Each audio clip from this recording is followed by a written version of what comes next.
الحمد لله نحمده ونستعينه ونستغفره ونؤمن به ونتوكل عليه ونعوذ بالله من شرور أنفسنا ومن سيئات أعمالنا من يهده الله فلا مضل له ومن يضلل فلا هادي له أشهد أن لا إله إلا الله وحده لا شريك له وأشهد أن سيدنا ونبينا ومولانا محمدا عبده ورسوله صلى الله على سيدنا محمد وعلى آله وأصحابه وأهل بيته وسلم تسليما كثيرا أما بعد فيقول الله تبارك وتعالى في محكمه التنزيل أعوذ بالله من الشيطان الرجيم بسم الله الرحمن الرحيم وأذن في الناس بالحج يأتوك رجالا وعلى كل ضامر يأتين من كل فج عميق صدق الله العظيم وقال سيدنا رسول الله صلى الله عليه وسلم من حج فلم يرفث ولم يفسق رجع كيوم ولدته أمه رواه البخاري حديث صحيح صدق رسول الله صلى الله عليه وسلم أو كما قال عليه الصلاة والسلام உலகத்தை படைத்து பரிபாலித்துக் கொண்டிருக்கக்கூடிய வல்லவன் அல்லாஹ் ரப்புல் இஸ்ஸத் சுப்ஹானஹு வ தஆலாவை புகழ்கிறேன், அவனுக்கு நன்றியும் செலுத்துகின்றேன். இந்த உலகத்திற்கு அனுப்பப்பட்ட நபிமார்கள், சஹாபாக்கள், தாபிஊன்கள், தபஅத் தாபிஈன்கள், தலைவர்மார்கள், திருக்கதர்ஷிகள் அனைவர்களுக்கும் தலைவராக கடைசியாக இவ்வையகத்திற்கு வருகை தந்த எங்கள் உயிரிலும் இனிய முஹம்மதுர் ரசூலுல்லாஹி ஸல்லல்லாஹு அலைஹி வஸல்லம் அன்னவர்கள் மீதும் அவர்களின் வாழ்க்கை வழிமுறைகளை உலகத்திலே யாரெல்லாம் பின்பற்றி வாழ்ந்தார்களோ அத்துணை சஹாபாக்கள், நல்லடியார்கள், நல்லவர்கள் அனைவர்கள் மீதும் அல்லாஹ் ரப்புல் இஸ்ஸத் சுப்ஹானஹு வ தஆலா காலமெல்லாம் ஸலவாத்தும் ஸலாமும் சொல்லி அருள்வானாக. புனிதமிக்க ஜும்ஆவுடைய கடமையை நிறைவேற்றுவதற்காக அல்லாஹுடைய மஸ்ஜிதிலே இஅ்திகாஃபுடைய நியத்தோடு அமர்ந்திருக்கும் இஸ்லாமிய சகோதரர்களே, அல்லாஹ் ரப்புல் இஸ்ஸத் சுப்ஹானஹு வ தஆலா எவைகளை எல்லாம் நம்முடைய வாழ்க்கையில் எடுத்து நடக்கும்படி ஏவிருக்கிறானோ அவைகளை முழுமையாக எடுத்து நடக்கும்படியும், எவைகளை செய்யக்கூடாது என்று எங்களை தடை செய்து வைத்திருக்கிறானோ அத்துணை விடயங்களில் இருந்து முற்றாக தவிர்ந்து கொள்ளுமாறு அடியனுக்கும் அடுத்ததாக உங்கள் அனைவருக்கும் தக்வாவை கொண்டு வசியத்தும் நசீஹத்தும் செய்கிறேன். அன்பின் இஸ்லாமிய சகோதரர்களே, அல்லாஹுடைய நல்லடியார்களே, துல்காஅதாவுடைய மாதத்தின் 6வது பிறையிலே நாங்கள் இருந்து கொண்டிருக்கிறோம். இந்த மாதத்தில் இருந்து இதைவிட மிகச் சிறப்பான ஒரு மாதத்தை, இஸ்லாமிய வருடத்தின் கடைசி மாதம், இஸ்லாத்துடைய 5 கடமைகளில் 5வது ஹஜ்ஜுடைய கடமையை நிறைவேற்றக்கூடிய ஒரு மாதம்,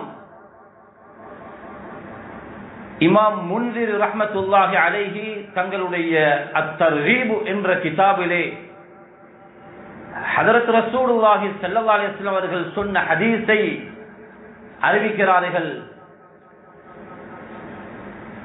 துல்ஹிஜ்ஜாவுடைய 10 நாட்கள், அஷ்ரு ஸில்ஹிஜ்ஜா கைரு அய்யாமித் துனியா, துனியாவுடைய நாட்களில் எவ்வளவு சிறந்த நாட்கள் இருக்கின்றன.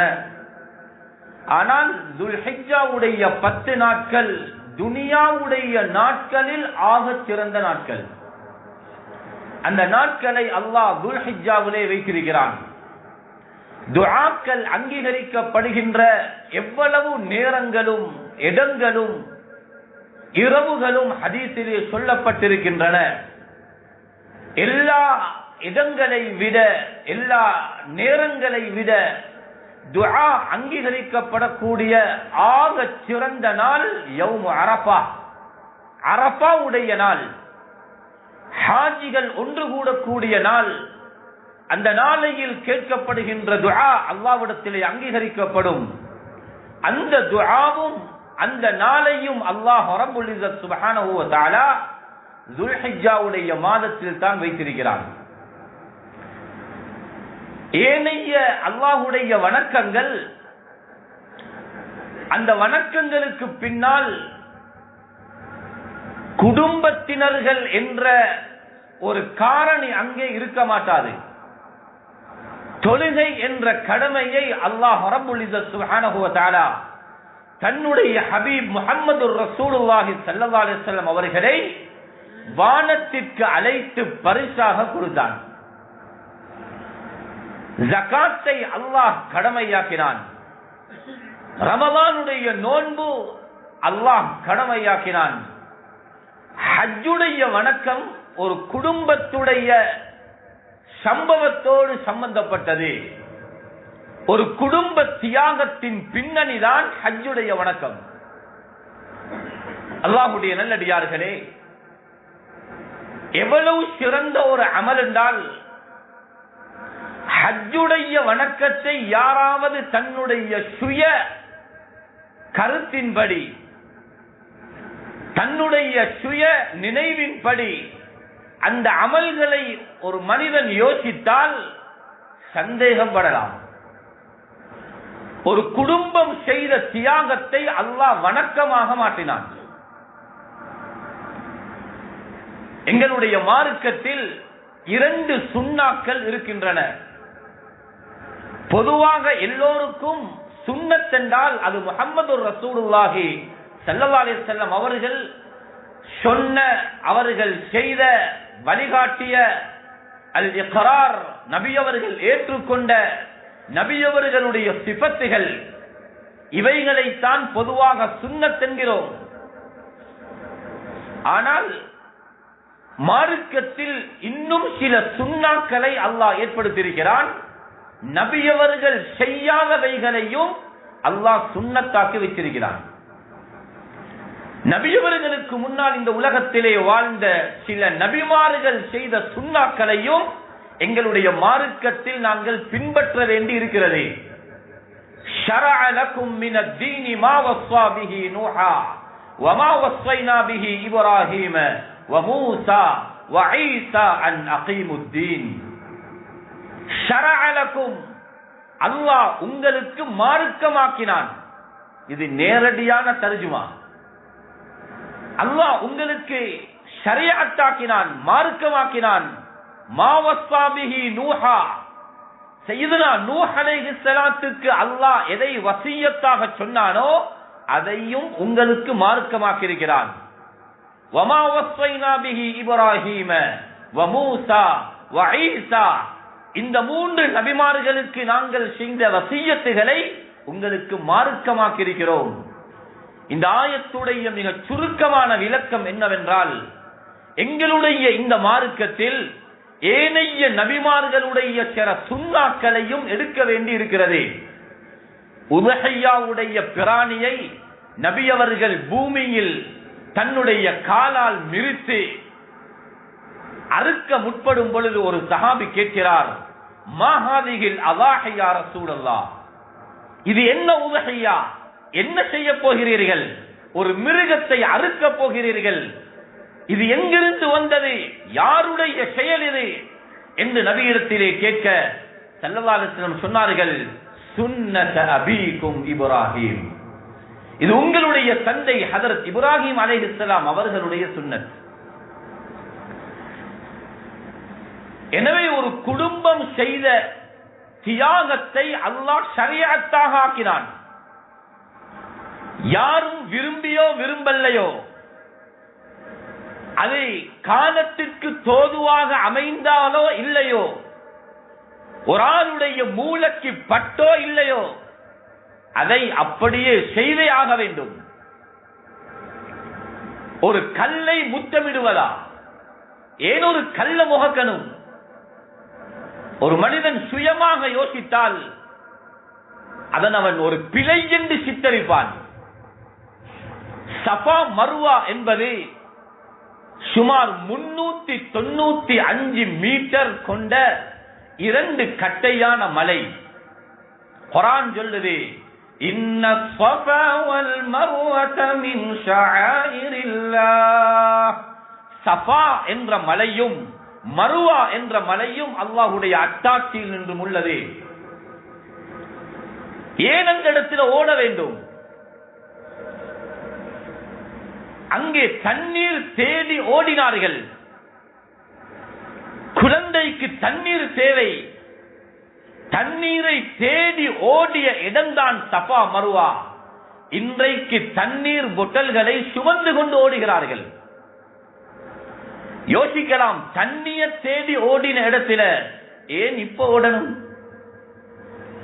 இதுதான் குர்ஆன் ஹதீஸுடைய செயற்பாடுகள் புத்திக்கு அப்பாற்பட்டது. ஒரு மனிதன் இதனுடைய காரணத்தை யோசித்தால் அப்ப ஓடியது தண்ணீரை தேடி, இப்ப தண்ணீர் பொட்டல்களை சுமந்து கொண்டு ஓடுகிறார்கள்.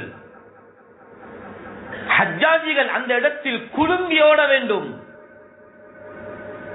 ஓட முடியாதவர்கள் அவசரமாக நடக்க வேண்டும். ஏன்? அந்த இடத்தில் அந்த குடும்பம் ஓடியது. அல்லாஹ்வுடைய நல்லடியார்களே, ஹஜ்ஜுடைய வணக்கத்தில் என்னென்ன அமல்கள் செய்யப்படுகிறதோ அது ஹதரத் இப்ராஹிம் அலைஹிஸ்ஸலாம் அவர்களுடைய குடும்பம் செய்த அமல். அதை அல்லாஹு தஆலா கடமையாக்கினான், வாஜிபாக்கினான். அதை செய்தே ஆக வேண்டும். கஅபத்துல்லாவை சுற்றி வர வேண்டும், தவாப் செய்ய வேண்டும், கல்லை தொட்டு முகக்க வேண்டும். ஹதரத் உமர் ரலியல்லாஹு அன்ஹு அவர்கள் அந்த கல்லுக்கு முன்னால் போய் நின்றார்கள். கல்லோடு பேசினார்கள். சொன்னார்கள், இன்னி அஅலம் அன்னக ஹஜருன். எனக்கு தெரியும் நீ வெறும் கல்லுதான். லா ததுர்ரு வலா தன்ஃபா. உன்னால் எந்த பிரயோஜனத்தையும் ஏற்படுத்த முடியாது, எந்த தீங்கையும் உன்னால் செய்ய முடியாது. முஹம்மது ரசூலுல்லாஹி ஸல்லல்லாஹு அலைஹி வஸல்லம் அவர்கள் மட்டும் உன்னை முத்தமிடவில்லை என்றிருந்தால் நான் உன்னை தொடவும் மாட்டேன். முஹம்மது ஸல்லல்லாஹு அலைஹி வஸல்லம் முத்தமிட்டதனால் முத்தமிடுகிறேன். கியாமத்துடைய நாள் வரைக்கும் உள்ள எல்லா மக்களும் ஹஜ் கடமையானவர்கள் எல்லோரும் அந்த கல்லை தொட்டு முகக்க வேண்டும். இப்படியாக இஸ்லாத்துடைய இந்த 5வது கடமையை அல்லாஹ் வித்தியாசமான ஒரு கடமையாக்கினான். தொழுகையை எங்கும் தொழலாம். டொய்லெட்டுக்கு மேல் தொழ முடியாது, கபருக்கு மேல் தொழ முடியாது. அல் அர்து குல்லுஹா மஸ்ஜிதுன் இல்லல் மக்பரத வல் ஹம்மாம். தெளிவான ஹதீஸ். ரமலானுடைய நோன்பை அமெரிக்காவிலேயும் பிடிக்கலாம். எல்லோரும் ஒரு இடத்திற்கு வந்துதான் பிடிக்க வேண்டும் என்பது கட்டாயம் இல்லை. ஆனால் ஹஜ்ஜுடைய இபாதத் என்பதை நாங்கள் ஆப்பிரிக்காவுடைய ஒரு காட்டில் இருக்கிறோம், எங்களுக்கு வர முடியாது, அதனால் எங்களுடைய நாட்டில் நாங்கள் ஹஜ் செய்ய போகிறோம் என்று சொல்ல முடியாது. ஃபீ மகானின் மக்சூஸ், ஃபீ ஸமனின் மக்சூஸ். குறிப்பிட்ட ஒரு காலம், குறிப்பிட்ட ஒரு இடம், குறிப்பிட்ட ஒரு ஆடை, எல்லோரும் அந்த ஆடையோடு வர வேண்டும். ஹஜ்ஜுடைய காலத்தில் தான் ஹஜ் செய்ய வேண்டும். ஷவ்வாலில் ஹஜ் செய்ய முடியாது, ரமவானில் ஹஜ் செய்ய முடியாது. அப்ப குறிப்பிட்ட ஒரு காலத்தில், குறிப்பிட்ட ஒரு இடத்தில் எல்லோரும் வெண்ணிற ஆடையோடு ஒரே இடத்தில் தரிப்பதுதான் ஹஜ்ஜி. அரபாவுடைய மைதானத்தில் எல்லா ஹாஜிகளும் தரிக்க வேண்டும். யாருக்கு முடியாதோ அவர்கள் ஷொப்பர்ல, பிளைட்ல, ஹெலிகாப்டர்ல, ஒரு நிமிடமாவது ஹஜ்ஜிலே அரஃபாவிலே அவர் தரிக்க வேண்டும். அரஃபாவுல தரிக்கல் என்றால் ஹஜ்ஜு கூடாது. அல் ஹஜ்ஜு அரஃபா என்றார்கள் ஹதரத் ரசூலுல்லாஹி ஸல்லல்லாஹு அலைஹி வஸல்லம். ஒரு வித்தியாசமான வணக்கம். அல்லாஹ்வுடைய நல்லடியார்களே, இந்த கஅபத்துல்லாவை வரலாற்று நெடுகிலும் உலகம் படைக்கப்பட்ட நாளிலிருந்து இன்று வரைக்கும் 12 தடவை புனர் நிர்மாணம் செய்யப்பட்டிருக்கிறது. கஅபத்துல்லா கட்டப்பட்டிருக்கிறது. முதலாவது கஅபத்துல்லாவை கட்டியவர்கள் மலக்குமார்கள். அவர்கள் தான் முதலாவது கஅபாவை கட்டினார்கள். இரண்டாவது ஆதம் அலைஹிஸ்ஸலாம் அவர்கள் கஅபத்துல்லாவை கட்டினார்கள். அவர்களுக்கு பின்னால் ஷீஸ் அலைஹிஸ்ஸலாம் கட்டினார்கள். அவர்களுக்கு பின்னால் இப்ராஹிம் அலைஹிஸ்ஸலாம் கட்டினார்கள். அவர்களுக்கு பின்னால் ஹதரத் இஸ்மாயில் அலைஹிஸ்ஸலாம் கஅபாவை கட்டினார்கள். அவர்களுக்கு பின்னால் அமாலிகா என்ற ஒரு கோத்திரம் கஅபத்துல்லாவை கட்டியது. அவர்களுக்கு பின்னால் ஜுருஹும் என்ற ஒரு கோத்திரம் கஅபத்துல்லாவை கட்டியது. அவர்களுக்கு பின்னால் குஸை இப்னு கிலாப் என்பவர் கட்டினார்.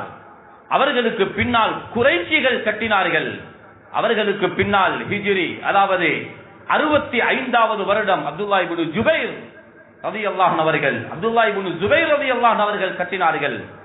அவர்களுக்கு பின்னால் ஹஜ்ஜாஜ் இப்னு யூசுப் அவர் கட்டினார். அவர்களுக்கு பின்னால் சுல்தான் முராத் என்று சொல்லக்கூடியவர் 1040வது வருஷம் கஅபத்துல்லாவை கட்டினார்கள். இன்று வரைக்கும் புனர் நிர்மாணம் செய்யப்பட்டுக் கொண்டிருக்கிறது. அதனுடைய வேலைகள் இதுவரைக்கும் முடியவில்லை. இப்படியாக கஅபத்துல்லா 13 தடவைகள் புனர் நிர்மாணம் செய்யப்பட்டிருக்கிறது. குர்ஆனில் அல்லாஹ் தஆலா கஅபாவை பல பெயர்களை கொண்டு அழைத்தான். கஅபா என்கிறான், ஜஅலல்லாஹுல் கஅபா, பைத்துல் ஹராம், சங்கையான வீடு என்று அல்லாஹ் அழைக்கிறான். கஅபா, ஜஅலல்லாஹுல் கஅபத்தல் பைத்தல் ஹராம். இதே போன்று பைத்துல் அதீக், ஈடேற்றமான உரிமை இடப்பட்ட ஒரு வீடு, ஒரு இடம், பில் பைத்தில் அதீக் என்று அல்லாஹ் குறிப்பிடுகிறான். பலதில் அமீன், அச்சமில்லாத பயமில்லாத ஊர் என்று அல்லாஹ் குர்ஆன்ல கஅபாவை பேசுகிறான். மக்கா என்று அல்லாஹ் தஆலா சொல்லியிருக்கிறான். இன்னொரு ஆயத்தில் பக்கா, இன்ன அவ்வல பைத்தின் வுதிஅ லின்னாஸி லல்லதி பிபக்கா, பக்கா என்ற ஒரு பெயரையும் அல்லாஹ் கஅபாவுக்கு சொல்றான். பல பெயர்களை கொண்டு அல்லாஹ் தஆலா அழைக்கிறான். குர்ஆன்ல 3 இடங்களில் முஹர்ரம் என்று அல்லாஹ் தஆலா கஅபாவுக்கு சொல்லுகிறான். சங்கைப்படுத்தப்பட்ட இடம். ரப்பனா இன்னி அஸ்கன்து மின் ذُرِّيَّتِي பிவாதின் غَيْرِ ذِي زَرْعٍ عند بيتك المحرم, சங்கைப்படுத்தப்பட்ட வீடு என்கிறான். இப்படியாக அல்லாஹ் தஆலா கஅபத்துல்லாவை சங்கைப்படுத்தினான். ஹிஜ்ரி 6ஆம் ஆண்டுதான் ஹஜ் கடமையாக்கப்படுகிறது. ஹிஜ்ரி 6ஆம் ஆண்டு அல்லாஹ் தஆலா ஹஜ்ஜை கடமையாக்கினான். குர்ஆன்ல வஅதிம்முல் ஹஜ்ஜ வல் உம்ரா, ஹஜ்ஜையும் உம்ராவையும் பூர்த்தியாக செய்யுங்கள் என்ற ஆயத்துக்கு இமாமுனா ஷாஃபிஈ ரஹ்மஹுல்லாஹ் அவர்களுடைய அல் கவுலுல் முஅ்தமத் ஃபில் மذهபில் இமாம் ஷாஃபிஈ உறுதியான கருத்து, ஹிஜ்ரி 6ஆம் ஆண்டு ஹஜ் கடமையாக்கப்பட்டிருக்கிறது. இந்த ஹஜ்ஜை அல்லாஹ் தஆலா எப்படி செய்ய வேண்டும், இதற்கு யார் தகுதியானவர்கள்? தொழுகை செல்வந்தர்கள், எளியவர்கள் எல்லோரும் செய்ய வேண்டும். நோன்பு எல்லோரும் நோக்க வேண்டும். பிரயாணிகள், நோயாளிகள், ஃபஇத்தத்தும் மின் அய்யாமின் உஹர், வேறொரு நாளில் நோன்பு நோக்கலாம். ரமலான் அல்லாத மாதங்களில். இஸ்லாத்துடைய 2 கடமை செல்வந்தர்களுக்கு மட்டுமான கடமை, அது எளிய மக்களுக்கு இல்ல. முதலாவது ஜகாத், இரண்டாவது ஹஜ். ஜகாத்துடைய தொகை அறியப்பட்டது. 10.5 பவுன். ஒரு பவுனுக்கு எவ்வளவு போகுது? 10.5 பவுன் மேல் மிச்சமாக இருந்தால் ஜகாத் கொடுக்கணும். ஆனால் ஹஜ்ஜுக்கு இவ்வளவு அமௌண்ட் இருந்தால் தான் ஹஜ் செய்ய வேண்டும் என்ற நிபந்தனை கிடையாது. அல்லாஹ் குர்ஆன்ல ஹஜ்ஜுக்கு சொல்றான், மனிஸ்ததா இலைஹி சபீலா, யாருக்கு வசதி இருக்கிறதோ சக்தி இருக்கிறதோ அவர்கள் ஹஜ் செய்ய வேண்டும். என்ன சக்தி? உலமாக்கள் 2ஆக பிரித்தார்கள். இஸ்திதாஉல் பதன், இஸ்திதாஉல் மால். பணத்துடைய சக்தியும் உடம்புடைய சக்தியும். இந்த காலத்தில் ஒரு ஹஜ்ஜை நிறைவேற்றுவதற்கு எவ்வளவு பணம் தேவையோ அதுதான் அந்த பணத்துடைய அளவு.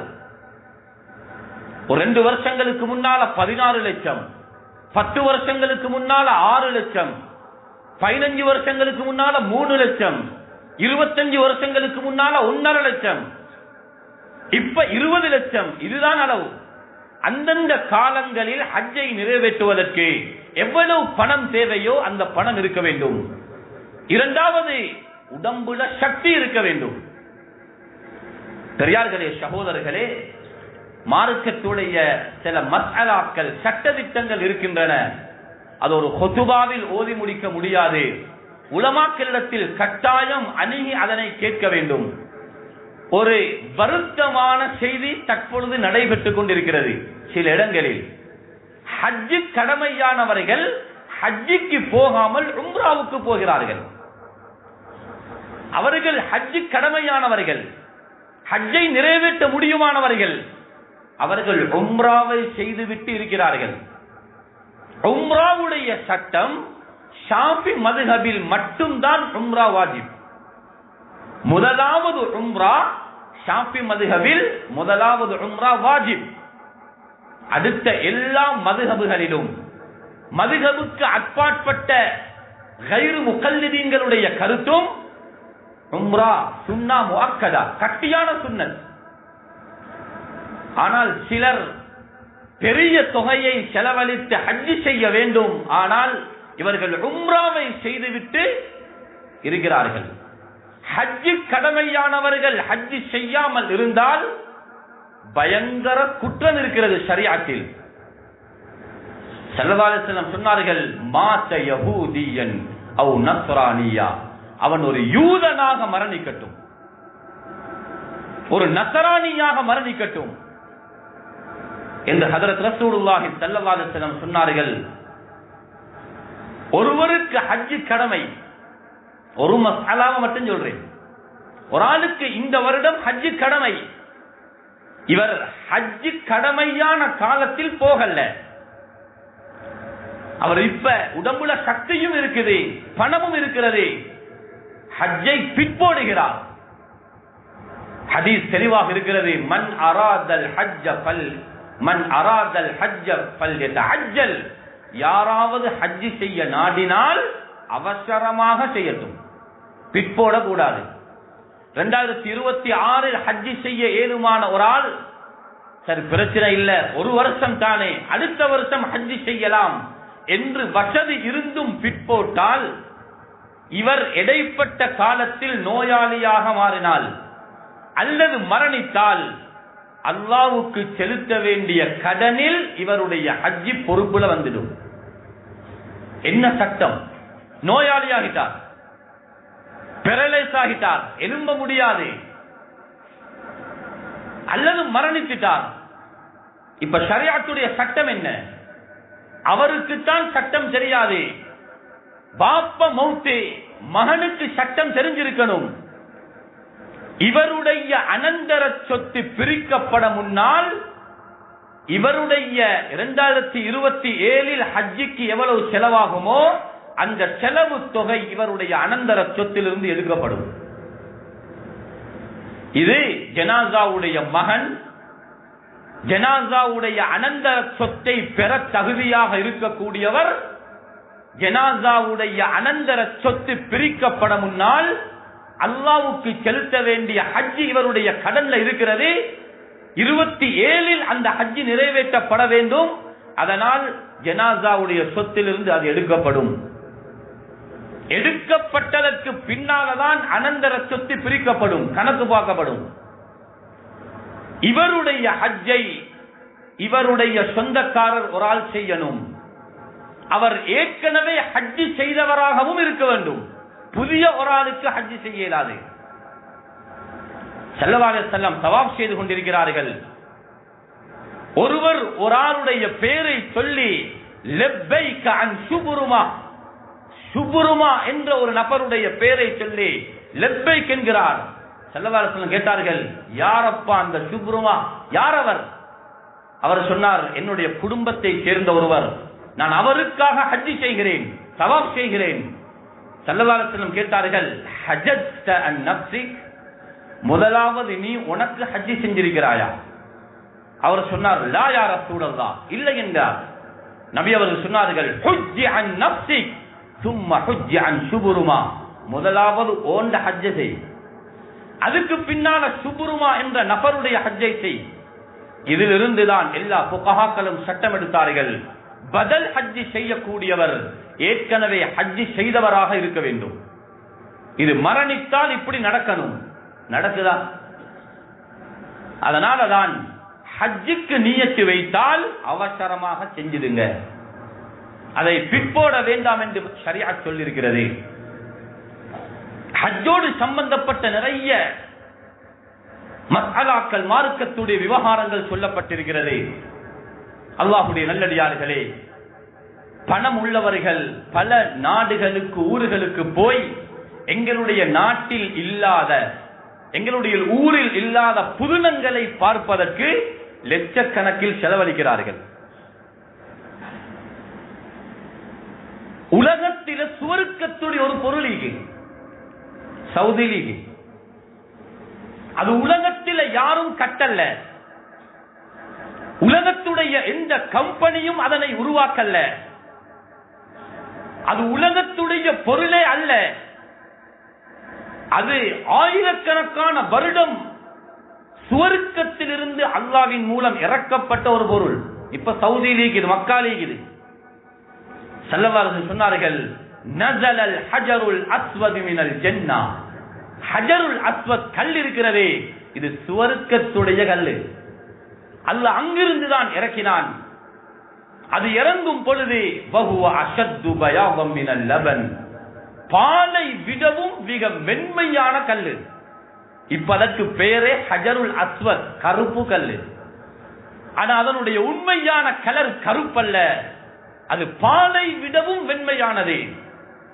சொன்னார்கள் ஸல்லல்லாஹு அலைஹி வஸல்லம், ஃபஸவ்வததுஹு ஹதாயாஹு பனி ஆதம், முழு உலகத்துடைய நாலா புறத்திலும் இருந்து பாவக்கரைகளோடு வந்து அந்த கல்லை யாரெல்லாம் முத்தமிட்டார்களோ அடியார்களுடைய பாவத்தை அப்படியே உறிஞ்சி எடுத்து அடியார்களை வெள்ளையாக்கி தன்னை அது கருப்பாக்கி கொண்டிருக்கிறது என்று சொன்னார்கள் ஸல்லல்லாஹு அலைஹி வஸல்லம். பாவத்துடைய கலர் கருப்பு ஹதீஸ்ல வந்து இருக்கிறது. முழு உலக மக்களுடைய பாவத்தையும் அது உறிஞ்சி எடுத்து தன்னை கருப்பாக்கி தன்னை தொட்டவர்களை வெண்மையாக்கி விட்டிருக்கிறது. அப்ப இப்படியான கல்லை தொடுவது எவ்வளவு பெரிய ஒரு பாக்கியம், அந்த கல்லை பார்ப்பது எவ்வளவு பெரிய ஒரு பாக்கியம். அதனால வாலிபர்கள் ஒரு 20, 25, 30, 35 வயதுக்கு உள்ளால் இந்த ஹஜ்ஜுடைய கடமைகளை செய்து கொள்ள வேண்டும். உடம்புல சக்தி இருக்கக்கூடிய காலத்தில் அவைகள் நிறைவேற்றப்பட வேண்டும். அப்படியான மாதத்தை தான் நாங்கள் முன்னோக்கி கொண்டிருக்கிறோம். ஹஜ்ஜோடு சம்பந்தப்பட்ட நிறைய விடயங்கள், மார்க்கத்துடைய தெளிவுகள் இருக்கிறது. அதற்கான சில புரோகிராம், நிகழ்வுகள், நிகழ்ச்சிகள் ஏற்பாடு செய்து மக்களுக்கு விளங்கப்படுத்துகிறார்கள். அல்லாமா இப்னு ஹஜர் அல்-அஸ்கலானி ரஹ்மத்துல்லாஹி அலைஹி சொல்லுகிறார்கள், துல்ஹிஜ்ஜாவுடைய 10 நாட்கள், அதற்கு ஒரு பேர் சொன்னார்கள், உம்முஹாத்துல் இபாத். எல்லா இபாதத்துகளும் ஒன்று சேர்ந்த காலம். அதுல நோன்பு இருக்குது, ஹஜ் இருக்குது, தொழுகை இருக்கிறது, ஜகாத் இருக்கிறது. அதனால எதிர்வரக்கூடிய இப்ப துல்காதாவுடைய 6வது பிறை, துல்ஹிஜ்ஜாவுடைய 1வது பிறை கண்டால் 10வது நாள் பெருநாள் உதஹியா கொடுக்கக்கூடியவர்கள் நகங்களை களையக்கூடாது, வெட்டக்கூடாது, முடிகளை அகற்றக்கூடாது. எனவே இதோடு சம்பந்தப்பட்ட நிறைய மார்க்கத்துடைய தெளிவுகள் இருக்கிறது. இன்ஷா அல்லாஹ் எதிர்வரக்கூடிய நாட்களில் வாரங்களில் அதனை நாங்கள் தெளிவாக விளங்கி துல்ஹிஜ்ஜாவுடைய மாதத்தை அடைந்து கொள்ளக்கூடிய பாக்கியத்தை அல்லாஹ் தஆலா எங்கள் எல்லோருக்கும் தந்தருள்வானாக. யாதங்களுடைய பாவங்களை மன்னித் தருவாயாக, எங்களை கபூல் செய்வாயாக, எங்களுக்கு ரஹ்மத் செய்வாயாக. யா அல்லாஹ் திடீர் மௌத்தை விட்டும் பாதுகாப்பாயாக, வீதி விபத்துகளை விட்டும் பாதுகாப்பாயாக, திடீர் மாரடைப்பை விட்டும் பாதுகாப்பாயாக. பயங்கரமான கேவலமான நோய்கள் வந்துடாமல் யா அல்லாஹ் எங்களையும் எங்கள் பரம்பரையும் நீ பாதுகாத்தருள்வாயாக. யா அல்லாஹ் துல்ஹிஜ்ஜாவுடைய ஹைரு ஐயாமி துனியாவுல ஆக சிறந்த நாட்கள் என்று வர்ணிக்கப்பட்டிருக்கும் அந்த நாட்களை அடையக்கூடிய பாக்கியத்தை மீண்டும் எங்களுக்கு நீ தந்தருள்வாயாக.